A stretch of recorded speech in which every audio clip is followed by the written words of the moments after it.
ከኮሪደር ልማቱ ጋር ተያይዞ የማሳያችሁ ሶስት ወሳኝ ቦታዎች አሉ አዲስ አበባ ውስጥ የሚገኙ ማለት ነው።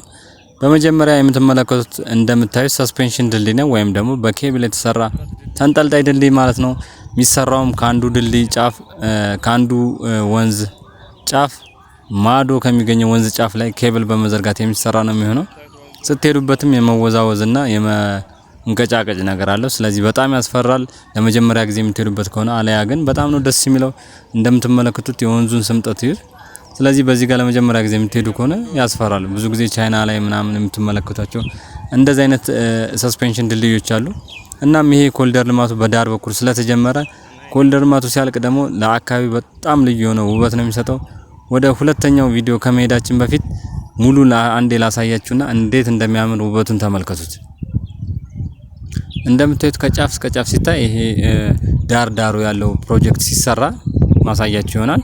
በጣም ልዩ ነው የሚሆነው። በሁለተኛ ደግሞ የምናየው የዛጎሉ ድልድይ ነው። የዛጎሉ ግድብ ነው።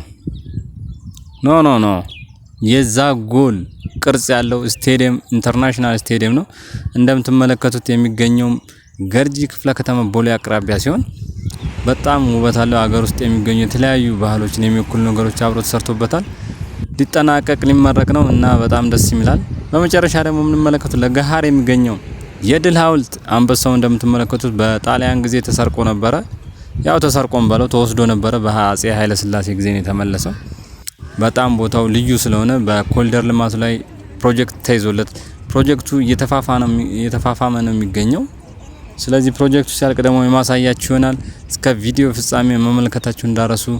ቪዲዮን ከወደዳችሁት ላይክ፣ ሰብስክራይብ አድርጉኝ። ቤተሰብ ሁኑ። የተለያዩ አዳዲስ መረጃዎችን ማቀርብላችሁ ስለሆነ